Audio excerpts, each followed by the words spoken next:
Yo, what is up guys, Grim here, and in one of today's videos, I'm going to show you guys how to make this pair of Eldritch boots. We're going to be doing it step by step in real time, so you guys understand everything going on. So in my last video, I take you through the details of everything you need to know about Eldritch crafting, and if you haven't already seen that, I highly recommend checking that out first, then come back here, and it's all just going to make sense, and it's all going to gel together, and bam, you'll be a master of Eldritch crafting, and it will all make sense after seeing it.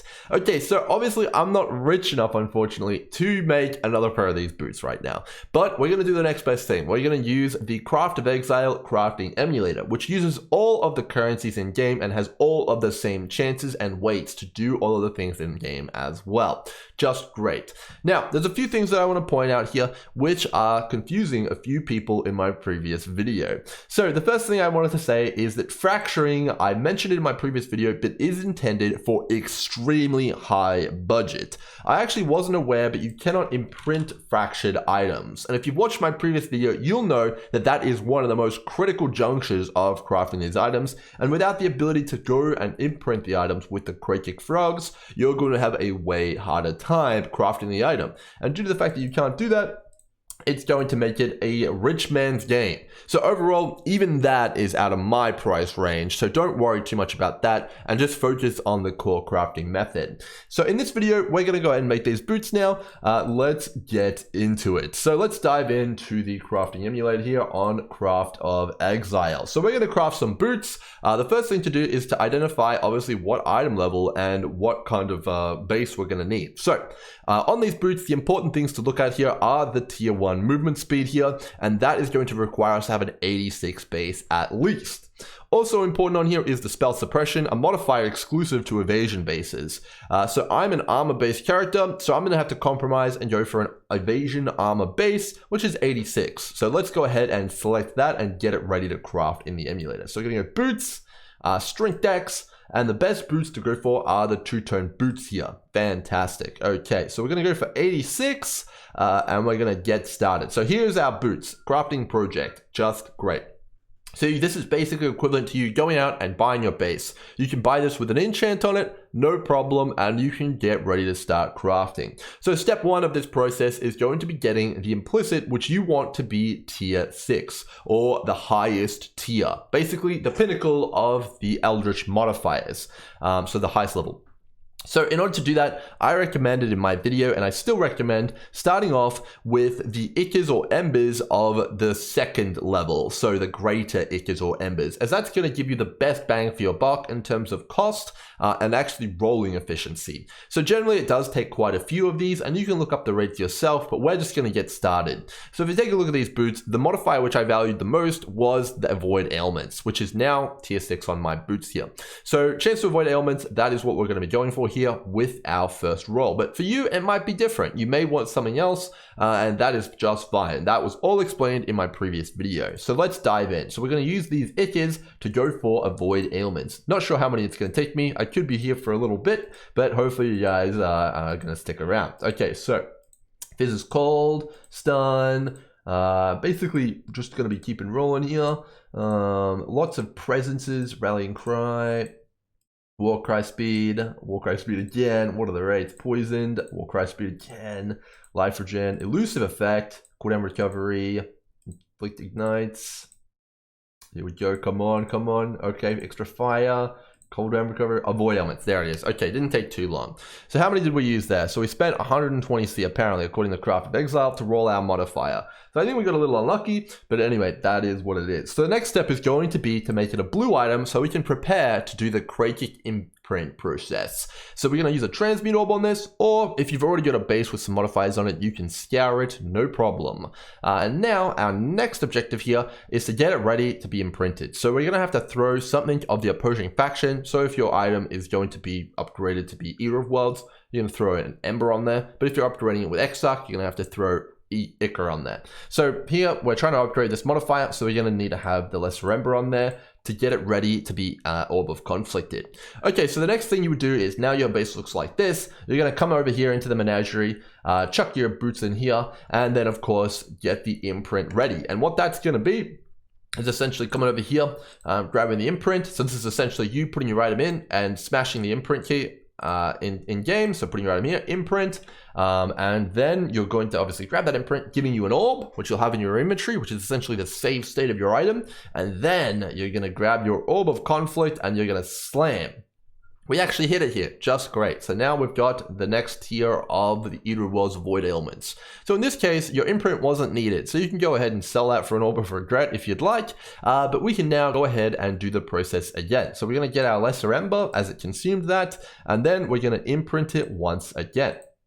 Okay, so we've saved. And now we're going to slam it with the Orb of Conflict again. Bam, okay, we missed this time. So we're going to imprint it right back, get our save state going back on, and then imprint further again. The Orb of Conflict. Okay, we hit this time. Great. Okay, again, Ember, imprint, and then slam. Over and over again, and then, okay, we hit it again. Okay, once more, Ember, imprint, and then we're going to slam it again. Where is my Orb of Conflict?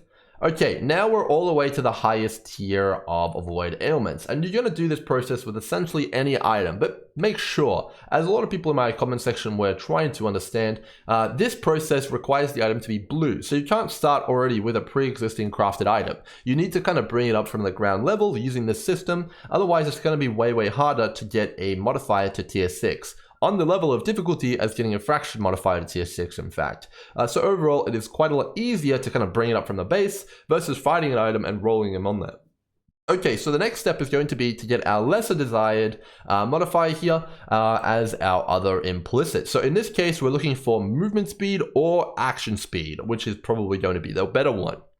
This is a Searing Exarch implicit, and overall, if you wanted a perfect item, you would use the tier 4 embers, the exceptional ones, but those are very expensive, and even I don't think that they're worth it in terms of affording it. It would only give you an extra 1% movement speed, so overall, I advocate for the Grand. You could even go for Greater if you're really low on currency and you don't have a whole lot to play with. But I went with Grand, and that's going to give you a reasonable amount of movement speed or action speed, which is just great, and you're going to have some pretty nice boots after that. So that is the next step here.